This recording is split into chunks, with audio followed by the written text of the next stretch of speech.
오늘 전체적으로 느헤미야 6장 말씀을 통해서 우리들이 오늘 하나님께서 우리들에게 주시는 말씀은 전체적인 주제는 바로 사단의 반대 전략들, 사단의 반대 전략들에 대해서 여러분들과 함께 말씀을 나누기를 원합니다. 우리가 신앙생활을 하면은 어쩔 수 없이 우리가 겪게 되는 것이 있어요. 우리가 원하는 게 뭡니까? 신앙생활을 잘하는 거예요? 아니면 신앙생활을 잘 못하고 맨날 헤매다가 넘어지고 쓰러지는 겁니까? 우리 마음 가운데 신앙생활 할 때는 원하는 것이 단 게 아니에요. 신앙생활 잘하기를 원합니다. 믿음이 성장하기를 원하고 신앙생활 잘하면서 주님과의 그러한 관계 가운데에서 항상 성령의 충만함을 통해서 믿음 생활 가운데 기쁨을 누리고 또한 능력 있는 그런 종들로서 능력 있는 그런 주님의 자녀들로서 살기를 원하는 것이 우리 신앙생활하는 우리의 똑같은 생각이라는 겁니다. 자, 그런데 왜 우리가 이렇게 원하는데 우리가 그렇게 신앙생활을 하지 못할까요? 뭐 전혀 못하는 거 아니죠. 처음에 신앙생활 할 때 예수 그리스도 처음 영접했을 때는 그때는 진짜 그 모습 가운데 우리들이 신앙생활을 합니다. 영향력을 주고요. 우리 마음 가운데 기쁨이 넘쳐나기 때문에 나를 통해서 주변이 달라지는 모습들을 우리는 다 경험을 했다라는 거죠. 자, 그런데 어느 정도 시간이 지나면은 옛날의 내 모습, 옛날에 내가 줬던 그런 영향력이 더 이상은 주변 사람들에게 흘러가지 않는다라는 거죠. 그리고 옛날에는 분명히 확고하게 신앙 가운데 내가 해야 될 거, 하지 말아야 될 것에 대한 분명한 그 노선을 분명히 우리가 보고 갔었는데 언젠가부터 신앙생활을 하면서도 그 부분이 흐리멍텅해져 있고 또 그 가운데 내가 이게 이렇게 할까 저렇게 할까 고민을 하는 그런 나의 모습을 발견할 때가 있다라는 거예요. 혹시라도 나는 한 번도 신앙생활에서 주님 영접하고 지금까지 한 번도 그러한 방황이나 고민을 해본 적이 없다라는 분 계십니까? 다들 그러한 고민과 그런 어려움들을 다 우리는 겪었다라는 거죠. 자, 그렇다면은 도대체 왜 우리가 매일 이런 모습 가운데 신앙생활을 해야 될까요? 왜요? 우리가 좋은 말 가운데 한국의 명언 중에 이렇죠. 적을 알고 나를 알면 뭐라 그래요? 백전백승이라고 그래요. 이게 무슨 말이냐면 적들도 알고 나를 알고 있으면 모든 싸움에서 100번을 싸워도 100번을 다 승리할 수 있다라는 그 내용입니다. 그 소리는 뭐냐면은 상대방을 알아야 된다는 거예요. 상대방의 전략을 내가 알아야지만 그 상대방을 우리가 이길 수가 있고 또 거기에 대해서 대처할 수 있게 된다는 거죠. 우리 한국 사람들이 좋아하는 게 뭐예요? 운동 중에 축구입니다. 축구를 하는 사람들은 나름대로 굉장히 스트래티지가 많아요. 그리고 전략들을 많이 짭니다. 그리고 미국 풋볼도 마찬가지예요. 여러분 쿼터백이 여기 손에다 뭐 들고 있는 거죠? 다 이게 스트래티지예요. 플랜들이거든요. 상대방은 또 어떻게 해요? 다른 상대팀의 전략들을 어떻게 해서라도 알아서 거기에 맞춰서 대비를 하기를 원한다는 거죠. 그러니까 상대방의 전략을 알면 알수록 게임을 쉽게 풀어나갈 수가 있습니다.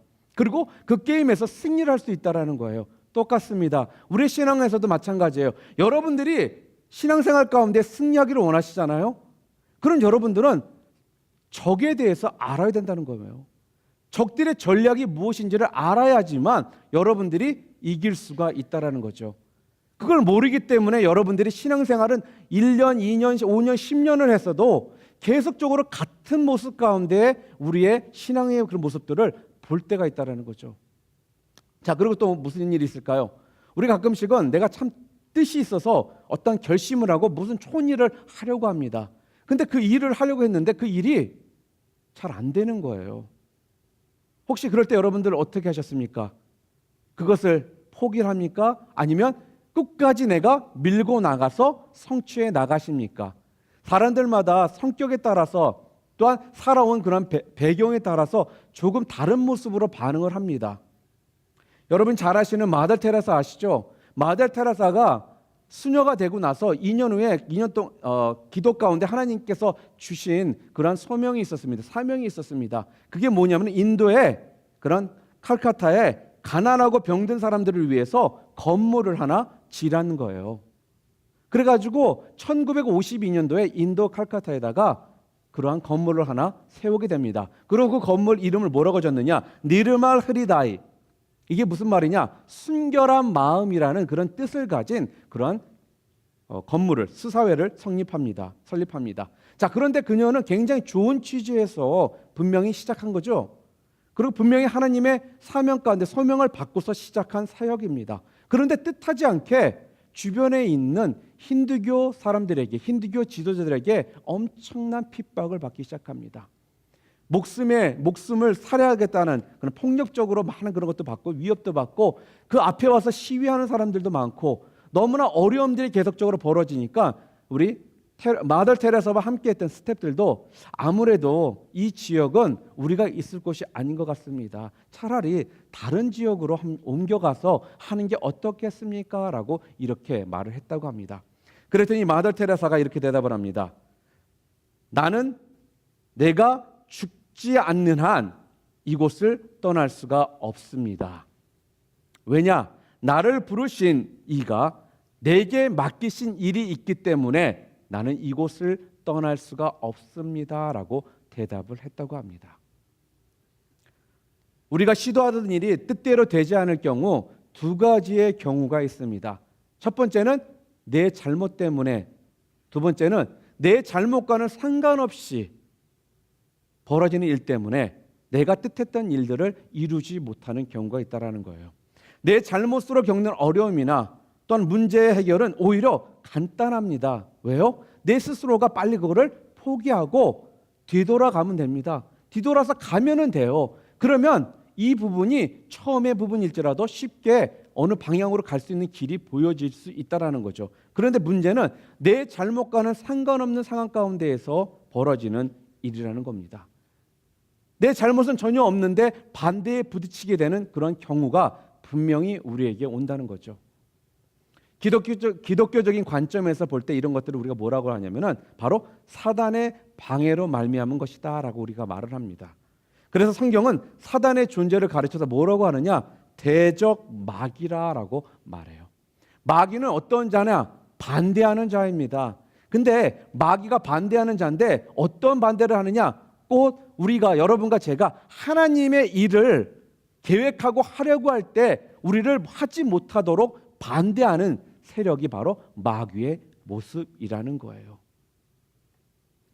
오늘 본문에도 느헤미야는 이런 비슷한 경험을 하게 됩니다. 그런데 이 사단 마귀로부터 이런 공격을 받는 상황 가운데 놓이는데 느헤미야는 그러한 어려움에도 불구하고 마더 테레사처럼 어떻게 해요? 이 반대를 넘어서 끝까지 하나님께서 자기에게 보여주신 그 사명에 충실하고자 담대하게 가기로, 앞을 향해 계속적으로 나아가기로 결정을 한다는 것입니다.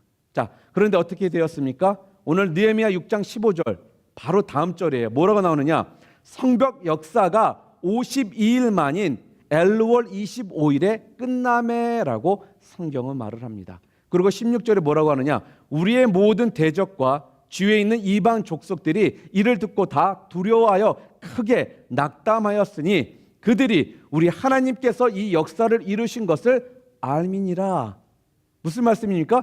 느헤미야가 마침내 모든 반대를 극복하고 뭘 했다는 거예요? 하나님께서 그에게 보여주신 그 사명을 어떻게 해요? 성취했다고 성경은 나와 있어요. 그것도 52일 만에.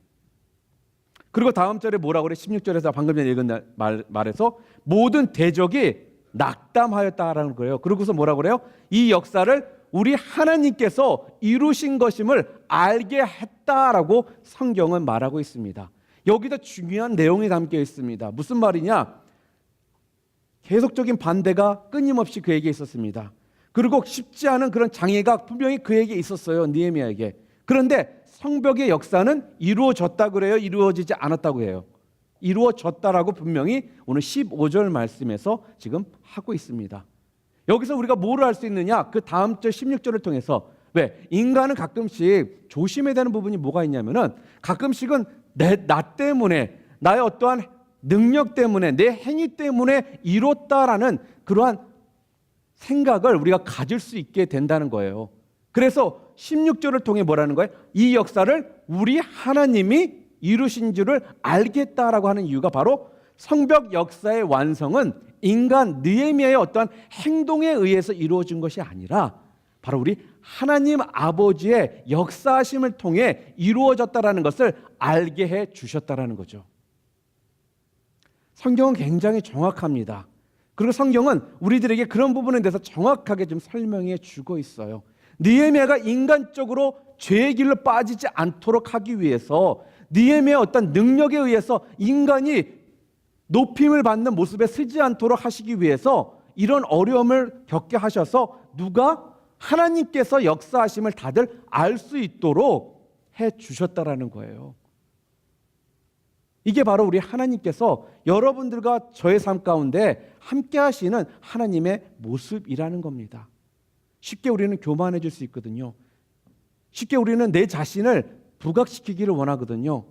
내가 뭔가 좀 잘했다 사람들이 칭찬해 주잖아요. 그럼 내가 한 것처럼 우리가 붕 떠서 올라가기 시작합니다. 그때가 우리가 가장 위험한 시기라는 거예요. 그런데 하나님께서는 그걸 아셨기에 느헤미야를 통해서 하나님께서는 계획하신 놀라운 역사들이 있었기에 느헤미야가 그런 모습 가운데 빠지지 않도록 하기 위해서 하나님께서 역사하셨다라는 것을 만방에 알려주셨다라는 겁니다. 자, 그렇다면은 느헤미야는 어떻게 이러한 어려움, 이런 반대에 직면했을 때 이 모든 것들을 넘어서 하나님께서 자기에게 허락하신 사명을 성취할 수 있었을까요? 느헤미야가 직면한 반대는 바로 여러분들과 제가 일상생활에서 겪는 그러한 반대의 모습들입니다. 그렇기 때문에 오늘 말씀을 여러분들이 좀 심각하게, 중요하게 여러분들이 보시기를 바랍니다. 상대의 전략을 알면 아까도 내가 말씀드렸던 것처럼 싸움에서 승리하기가 쉽습니다. 적을 알고 나를 알면 백전백승이라는 그 말처럼 쉽게 이길 수가 있다는 거예요. 사단의 전략을 알면 우리 또한 준비를 할 수가 있습니다. 준비를 잘 하면 할수록 어떻게 해요? 우리가 승리하기가 쉽다라는 말씀입니다. 자, 그렇다면은 여러분과 저 같은 삶 가운데, 성도의 삶 가운데 사단들이 우리를 공격해 올 때 사단들은 어떠한 모습을 통해 우리들을 공격해 올까요? 그들의 전략이 무엇인지 여러분들 아세요? 그렇다면 전략이 무엇인지를 알았다면 우리가 또 뭘 알아야 돼요? 거기에 맞춰서 준비를 해야 된다는 거예요. 어떻게 막을지, 어떻게 공격을 할지를 분명히 알아야지만 사단의 공격 가운데서 여러분들이 승리할 수 있다는 거죠. 오늘 성경은 구체적으로 세 가지의 사단의 전략을 말씀해 주고 있습니다. 그리고 또한 느헤미야의 반응을 통해, 느헤미야의 모습을 통해 어떻게 느헤미야는 그러한 공격으로부터 막을 수 있었고 또한 지킬 수 있었는지에 대해서 오늘 성경은 저희들에게 지금 말씀해 주고 있습니다. 첫 번째, 그래서 오늘 본문 1절부터 4절을 통해서 나온 내용 가운데 정확히 나와 있어요. 사단 마귀가 우리들을 공격하는 전략의 첫 번째는 뭐냐? 우리들에게 타협하라는 거예요. 타협. 느헤미야의 성 역사를 방해하기 위해서 사단은 타협의 전략을 구사했다라는 겁니다.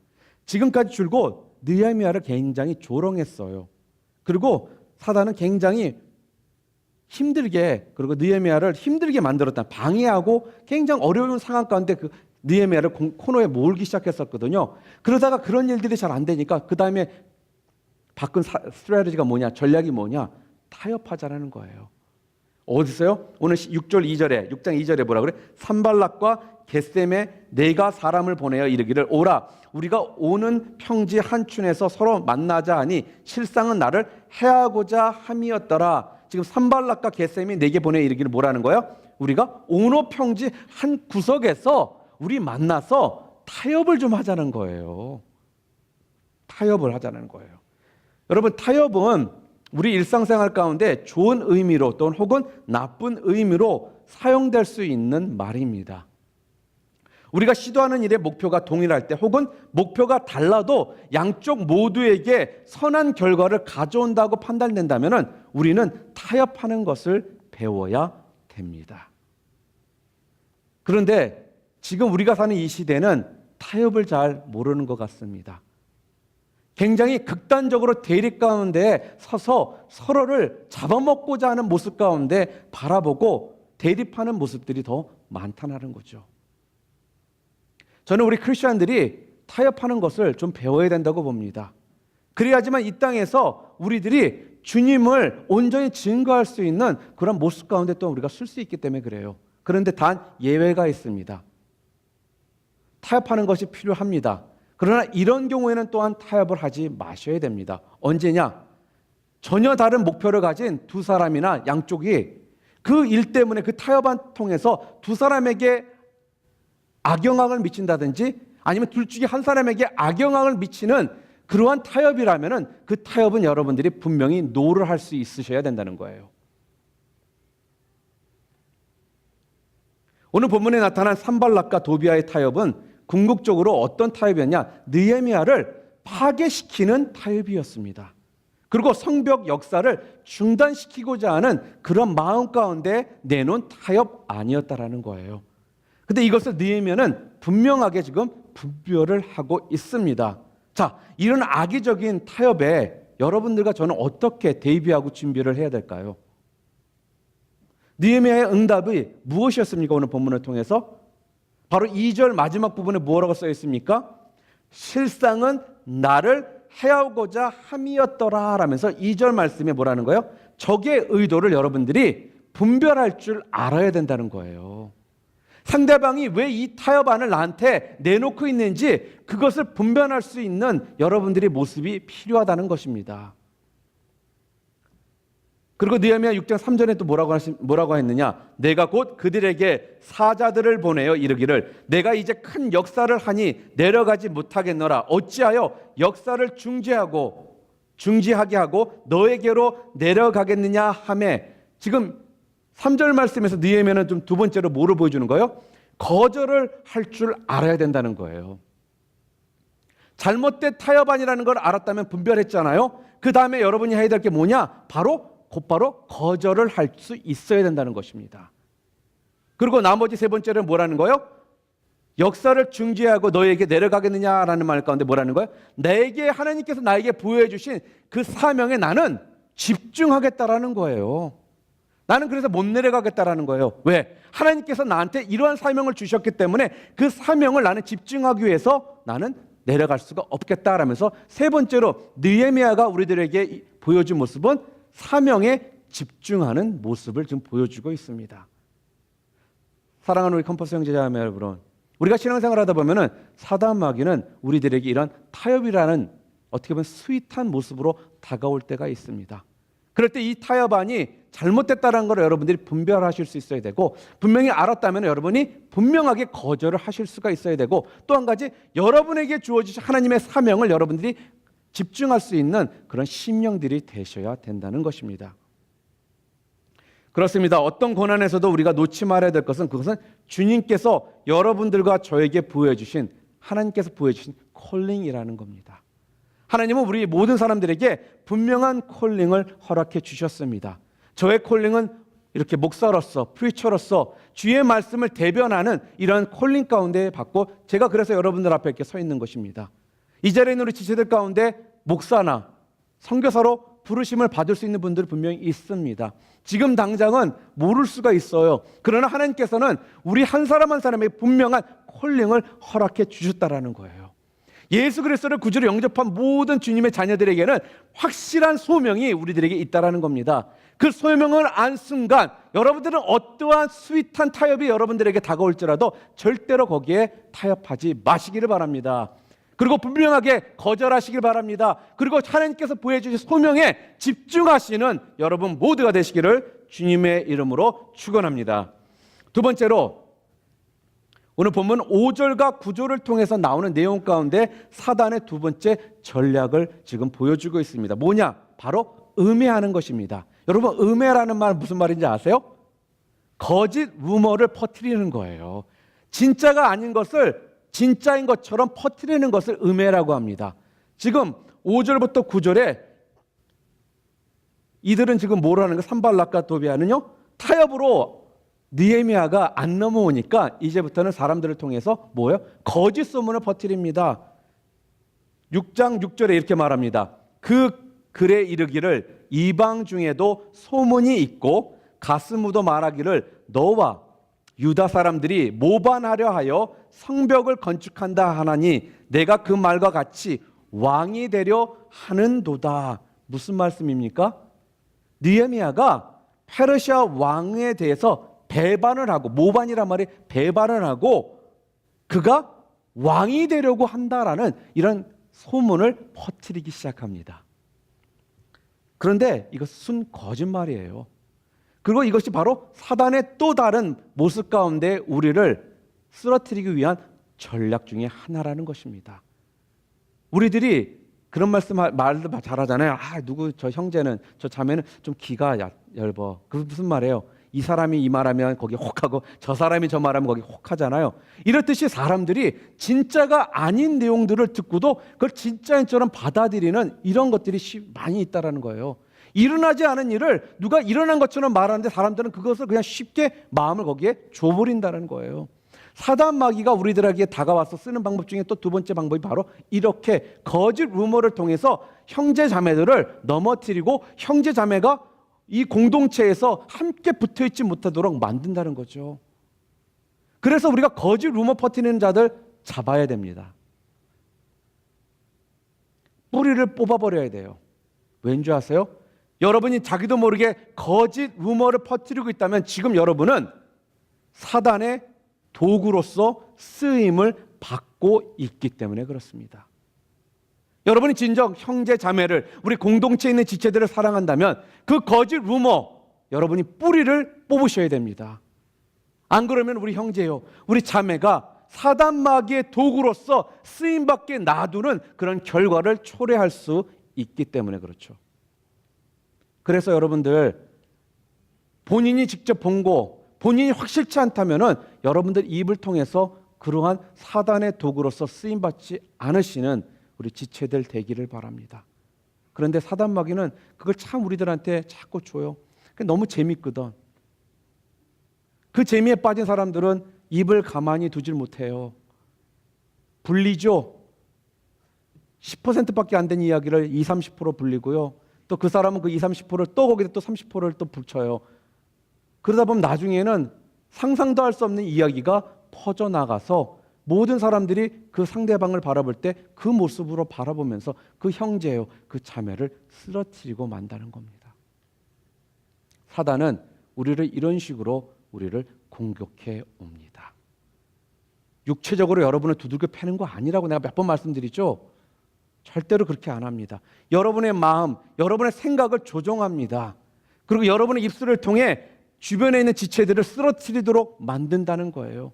그래서 여러분이 거짓 루머, 음해의 이 전략, 이 사단마귀의 이 전략 가운데 여러분이 쓰임받지 않도록 매 순간 여러분들이 기도하시고 또한 하나님의 음성에 민감한 모습 가운데 여러분들이 신앙생활을 하셔야 되는 이유가 바로 거기에 있습니다. 탈무드에 보게 되면은 이런 이야기가 나옵니다. 사실이 아닌 거짓말과 또한 중상, 험담으로 동네 사람들에게 돌이킬 수 없는 상처를 주었던 어떠한 사람이 랍비를 찾아옵니다.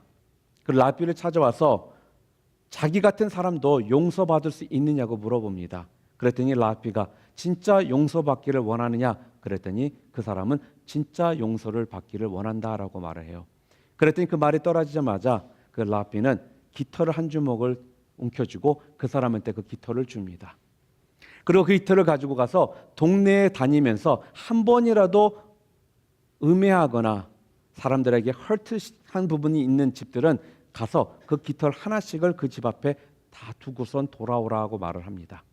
그랬더니 이 사람이 동네를 다니면서 한 번이라도 자기가 음해하고 중상모략하고 상처를 줬던 사람들에게 깃털 하나씩 그 집 앞에 놔두고 돌아왔습니다.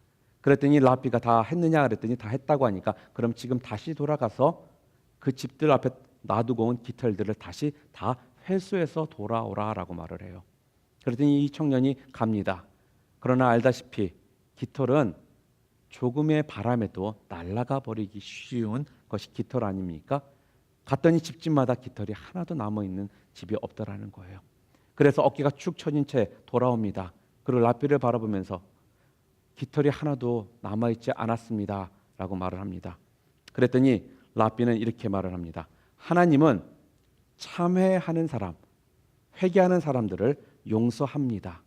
그렇지만 당신이 음해한 거짓말들은 다시는 회수할 수 없다라는 것을 꼭 명심하십시오라고 그 사람에게 말을 했다고 합니다. 자, 그러면 우리가 느헤미처럼 음해의 대상이 되었을 때 우리는 어떻게 대처를 해야 될까요? 자, 그렇다면 느헤미야는 어떻게 대처했는지 오늘 또 본문 말씀을 통해 두 가지를 함께 보겠습니다. 느헤미야 6장 8절에 내가 사람을 보내어 그에게 이르기를 내가 말한 바 이런 일이 없는 일이요 내 마음에서 지어낸 것이라 하였나니 너희의 말한 바 이런 일이 없는 일이요 내 마음에 지어낸 것이라 라고 지금 성경은 말씀하고 있죠. 무엇입니까? 느헤미야는 이것이 사실이 아니다는 것을 분명히 밝혔다라는 것입니다. 아닌 것에 대해서 분명히 밝혀야 된다는 거예요. 자, 그런데 더 이상 그 후에 더 이상 그 문제로 그는 변명을 하지 않습니다. 그 말씀은 뭐예요? 그것 때문에 시간을 더 이상 낭비하지 않았다라는 거예요. 그리고 두 번째로 그가 한 것이 뭐냐? 바로 그 대신 그는 기도를 했다라는 것입니다. 무슨 말씀입니까? 자기 사명에 집중하게 해달라고 기도를 했다라는 거예요. 분명히 사실이 아님을 선포합니다. 그러나 그 후에는 더 이상 그것에 대해서 이렇다 저렇다 변명을 하지 않는다는 거예요. 그 대신 변명하지 않는 대신 뭐를 했다라는 거예요? 자기에게 보여주신, 하나님께서 나에게 보여주신 그 사명에 대해서 내가 더 집중할 수 있도록 그는 기도를 했다라는 것입니다. 이게 무슨 말씀입니까? 주님, 저 억울해요. 저는 한 것도 없는데 왜 내가 이렇게 억울함을 당해야 됩니까? 라면서 내 억울함을 호소하며 기도한 것이 아니라 주님, 제가 이런 상황 가운데 서도 주님께서 나에게 부여주신 그 사명에 집중할 수 있도록 기도를 했다라는 거예요. 이게 바로 느헤미야가 이런 상황 가운데 그가 보여준 대처 방법이었다라는 겁니다. 맞아요. 마음은 아플 수가 있어요. 왜 난 하지도 않은 일을 남들이 난 한 것처럼 해서 나를 이렇게 음해할까? 억울하죠. 누구한테 가서 하소연하고 싶죠. 그럴 때 하소연하면서 시간 낭비를 할 것이 아니라 더욱더 하나님 앞에 나아가서 주님, 저에게 보여주신 사명이 이거라면 거기에 더 집중할 수 있는 자가 되도록 기도하시라는 말씀입니다. 9절에 바로 그래서 이제 내 손을 힘있게 하옵소서. 혹시 우리 중에 중상가, 음해에 시달리는 분들 혹시 계십니까? 그렇다면 느헤미야가 우리들에게 보여주신 이 모습 여러분들이 분명히 붙드시길 바랍니다. 사실을 말하는 후에 더 이상은 그거를 변명하지 마시고 기도하시기 바랍니다. 그리고 하나님께서 해결하실 수 있도록 하나님께 길을 내어 드리시기 바랍니다. 우리 인간은 인간을 바꿀 수가 없어요, 여러분. 아무리 여러분이 노력할지라도 잠깐은 그들의 마음을 살 수가 있지만 그들의 마음이 여러분의 노력으로 180도 변하지는 않는다는 것입니다. 하나님께서 해 주실 때, 하나님께서 길을 열어 주실 때 이 모든 일들이 가능하다는 거예요. 세 번째로 오늘 본문 마지막 10절부터 14절을 통해 우리들에게 세 번째 사단이 우리들을 공격해오는 전략이 어떤 모습이냐? 도피한다는 거예요. 도피라는 게 뭐예요? escape, 도망치게 한다는 거예요. 그 상황 가운데 도망쳐서 사라지게 만드는 그러한 모습을 우리들에게 부어잡고 준다는 겁니다. 마지막으로 산발락과 도비아는 스마야라는 거짓 선지자를 돈으로 매수를 해요. 돈으로 매수를 해가지고 뭐라고 하냐 예언을 합니다. 느헤미야에게 성전에서 도피하여 숨으라는 거예요. 밖에 나오지 말고 성전 속에 들어가서 숨어 있으라고 그렇게 느헤미야에게 그러한 스마야라는 선지자, 거짓 선지자를 매수해가지고 말을 합니다. 바로 10절과 14절의 내용인데 10절에 이렇게 나오죠. 이후에 무에다벨의 손자 들라야의 아들 스마야가 두문불출하기로 내가 그 집에 가니 그가 이르기를 굳이 너를 죽이러 올 터이니 우리가 하나님의 전으로 가서 외소 안에 머물고 그 문을 닫자 저들이 반드시 밤에 와서 너를 죽이리라 하기로. 여기 나오는 스마야라는 사람은 12절과 13절에 의하면 뇌물을 받고 고용된 사람입니다. 그렇기 때문에 거짓 선지자라는 거예요. 하나님의 말씀을 온전히 대언하는 자가 아니라 돈에 의해서 거짓 예언을 하는 자라는 거예요. 그는 느헤미야에게 너를 죽이라는 자들이 있으니까 빨리 성전에 도망가서 거기 숨어 있으라고 지금 예언을 해주는 내용입니다. 만일 느헤미야가 그 거짓 선지자의 말에 순종하고 따라갔다면 어떻게 됐을까요? 무엇보다도 예루살렘 성벽 역사는 중단될 수밖에 없게 될 것이라는 것입니다. 왜요? 느헤미야가 사역 현장에서 도피한 비겁한 자로 소문이 날 것이고, 또 사람들은 더 이상 성벽 재건에 대한 확신이 없기 때문에 성벽 재건을 못하고 포기하는 그런 상황으로 바뀌게 될 것이기 때문에 그렇습니다. 이것이 바로 사단이 우리들에게 세 번째로 보여주는 도피 전략이라는 거예요. 그래서 언제나 사역 가운데 하다 보면 조금의 어려움이 있고 힘듦이 생기면 우리들에게 첫 번째로 오는 마음이 뭡니까? 도망가고자 하는 마음이에요. 송회장으로서, 팀장으로서, 리더로서, 여러 가지 교사의 모습으로서 힘들고 어려움이 닥치면 우리들이 첫 번째로 우리 마음까지 생기는 거 뭐예요? 그만두고자 하는 거예요. 도망가고자 하는 거예요. 그게 바로 사단 마귀가 우리들에게 주는 세 번째 전략이라는 거예요. 성경은 어디를 읽어봐도 도중에 힘듦이 오면 도망가라라는 말씀이 성경에는 없습니다. 그런데 우리는 말씀에도 없는데 너무나도 잘해요. 조금만 힘들면 포기해버리고 도망칩니다. 그리고 잠수해요. 도대체 잠수치면서 연락도 안 받고, 그 순간이 바로 여러분들은 사단에게 여러분들이 진 거고, 그때가 바로 여러분들은 사단의 도구로 쓰임받는 그런 상황이 된다는 거예요. 여러분이 이걸 알아야지만 내가 이런 일이 닥쳤을 때 내가 어떻게 반응할지를 여러분들이 알 수 있기 때문에 그래요. 느헤미야는 분명하게 이 부분에 대해서 우리들에게 지금 선포해 주고 있는 거예요. 이것이 바로 사단 마귀가 우리들을 향해 쓰고 있는 전략 중에 가장 키포인트라는 세 가지를 지금 말씀해 주고 있습니다. 자, 그렇다면은 왜 도대체 이런 일들이 닥칠 때 느헤미야는 어떻게 또 반응을 했을까요? 두 가지입니다. 여러분, 종교라는 소리를 여러분 다 믿지는 마시기 바랍니다. 그게 무슨 말씀이냐? 제가 여러분들한테 그 말했죠. 비록 내가 여러분의 영적 리더지만 제가 성경이 없는 얘기 나누면은 여러분 믿지 않으셔도 된다고요.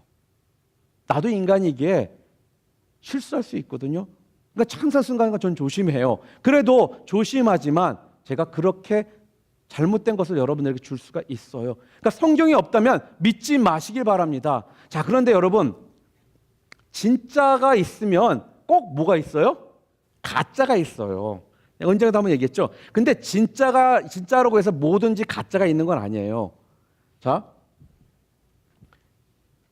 이게 수건이잖아요. 수건인 것에 대해서 부정하시는 분 계세요?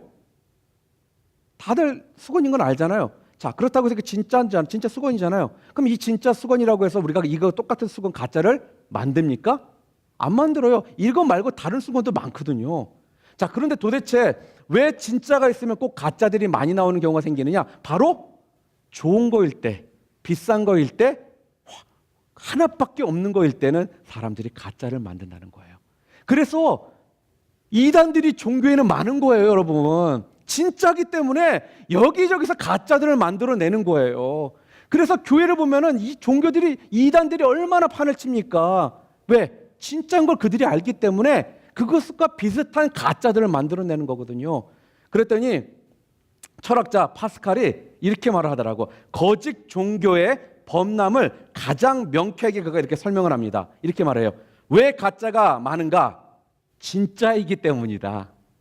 아무도 값싼 다이아몬드를 위조하지 않는다. 진정한 가치가 있는 곳에 거짓과 유사한 가짜 모조품이 범람할 수밖에 없다라고 철학자 파스칼이 이렇게 종교에 대해서 말을 했다고 합니다. 사랑하는 형제자매 여러분, 그렇기 때문에 우리들이 성경 말씀을 잘 알아야 되는 거고요. 여러분들이 교회 생활을 꾸준히 하면서 매주 말씀 가운데 여러분 자신들을 어떻게 해요? 클린징 해야지만 여러분들이 진짜와 가짜 사이에서 그걸 분별할 수 있는 그런 영의 눈을 여러분들이 뜨게 된다는 거예요. 다른 게 아니에요, 여러분. 진짜를 확실히 알아야지만 가짜를 구분할 수 있지, 진짜가 어떤 건지 모르는 사람이 어떻게 가짜를 구분할 수가 있겠습니까? 오늘 느헤미야는 스마야가 거짓 예언을 했다는 것을 분명히 그는 분별했다는 거죠. 왜요? 그는 꾸준히 주님의 말씀 가운데 묵상과 주님의 음성을 꾸준히 듣고 있었던 사람이었기 때문에 거짓 예언이라는 것을 그는 분명히 분별할 수 있었다는 거예요. 이걸 우리 지금 시대로 말하면 여러분들이 말씀을 제대로 알아야지만, 성경 말씀을 읽으셔야지만, 교회에서 성경 공부를 하셔야지만, 주일에 예배에서 말씀을 들으셔야지만 여러분들이 거짓인지 진짜인지를 구별할 수 있는 그런 자들로서 여러분이 쓸 수 있게 된다는 거예요. 그렇지 않고는 절대로 여러분은 거짓과 진짜를 구별할 수 없습니다. 그리고 두 번째로, 거짓 선지자의 그러한 위협에도 불구하고 느헤미야는 도망가지 않았습니다. 도피하지 않았습니다. 이게 무슨 말씀입니까? 그는 직면했다라는 거예요. 그게 무슨 말이에요? 컨프런테이션 했다라는 거예요. 그걸 피하는 것이 아니라 컨프런테이션을 통해서 그것을 밀고 나갔다라는 거죠. 그게 바로 느헤미야가 이러한 상황 가운데 왔을 때, 이러한 사단 마귀의 전략을 통해서 그를 공격해 봤을 때 그가 했던 대비책이었다라는 것입니다. 저는 부분적으로 느헤미야의 현실에 직면하는 용기는 바로 하나님의 말씀에서 그가 그 권위 아래 있었기 때문에 이 모든 일들이 가능했다고 봅니다. 신앙생활을 잘할 때 어떤 일들이 우리 가운데 있어요? 신앙심이 좋고 주님과 관계가 좋으면은 어떠한 상황 가운데서 여러분이 쉽게 왔다 갔다 잘 안 해요. 근데 언제 왔다 갔다 잘해요? 영빨이 떨어졌을 때. 그러니까 맨날 왔다 갔다 하지, 너희들. 영빨이 떨어졌으니까 여러분들이 확신이 없거든요. 확신이 있는 사람들은 절대로 왔다 갔다 안 합니다. 그런데 우리가 확신이 없는 이유가 뭐예요? 여러분 영성이 떨어졌으니까, 주님과 관계가 멀어졌으니까, 말씀으로부터 여러분이 떨어져 나왔으니까, 기도 생활이 점점 줄어들었으니까, 세상이 더 가까워졌으니까 여러분들이 헤맬 수밖에 없는 거고 왔다 갔다 할 수밖에 없게 된다는 거예요. 사단은 그런 기회를 딱 노리고 있다가 우리들에게 공격을 합니다. 그럴 때 우리는 그냥 한 방에 낙아웃다는 거죠. 느헤미야는 분명히 이런 사단의 전략들을 알고 거기에 분명히 대비를 했습니다. 사랑하는 우리 캠퍼스 형제자매 여러분, 여러분과 저도 마찬가지입니다. 매일매일 삶 가운데 우리는 사단의 공격을 어쩔 수 없이 페이스를 해야 됩니다. 직면해야 됩니다. 그럴 때마다 여러분들은 어떻게 반응하시겠습니까? 매일 그 공격에 여러분이 쓰러져서 넘어지고 또 쓰러지고 넘어지고 쓰러지고, 이러한 되풀이 되는 전진하는 신앙의 모습이 아닌 후퇴하는 신앙의 모습 가운데 여러분들이 신앙생활을 하시기를 원하십니까? 아니면 느헤미야처럼 하나님께서 그에게 보여주신 그 사명을 성취해 나가는, 주님의 살아계심을 증거하는, 이 땅에서 하나님께서 보기 원하시는 주님의 귀한 종들로서 여러분들이 살기를 원하십니까? 분명히 여러분들이 선택하셔야 됩니다. 그러나 무엇보다 중요한 게 뭐예요? 하나님께서 여러분들을 통해 영광 받으시기를 원하신다는 거예요. 그 소리는 뭐예요? 여러분들에게 능력을 허락해 주시기를 원한다는 거예요. 다시 말합니다. 적을 알고 나를 알면 백전백승 할 수 있습니다. 사단을 아셔야 됩니다. 사단의 전략들을 여러분들이 확실하게 머리에 담아두시고 마음 가운데 담아두셔야지만 그들의 전략이 이렇게 돌아올 때 다른 방향으로 칠 수 있는 준비된 모습 가운데 신앙생활을 여러분이 하실 수 있다는 것입니다. 제가 처음에 여러분들께 마더 테레사의 이야기를 제가 처음 시작했습니다. 그녀가 칼카다의 요양소를 열자마자 반대에 부딪히다라고 제가 말씀을 드렸습니다. 그런데 그녀는 도피하지 않기로 결심을 합니다. 그리고 반대에 개의치 않고 꾸준히 주변에 있는 그 힘든 자들을 섬기고 불쌍한 자들을 그녀는 섬깁니다. 그러다 어느 날 그녀의 사역을 반대하던 힌두교 성직자였던 사람이 결핵으로 사형 선고를 받게 됩니다.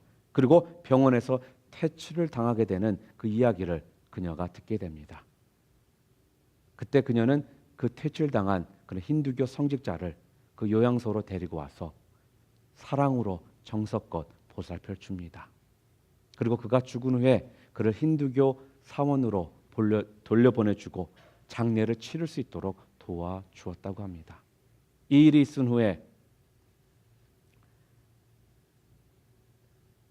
인도인들과 또 인도 정부 또한 힌두교 지도자들이 그 모습에 감동을 받은 나머지 더 이상은 그녀의 그 사역을 방해하거나 또한 살해 위협을 하지 않고 또 그녀가 필요한 부분이 있다면 도우려고 하는 그런 모습으로 바뀌기 시작했다고 합니다. 반대를 넘어 하나님께서 그녀에게 보여주신 그 사명을 그녀는 성취해 나가게 되었다는 말씀입니다. 마더 테레사는 그녀가 그런 모든 반대를 극복하고 하나님께서 자기에게 보여주신 그 사명에 집중할 수 있었던 그 삶의 비밀에 대해서 이렇게 대답을 했다고 합니다.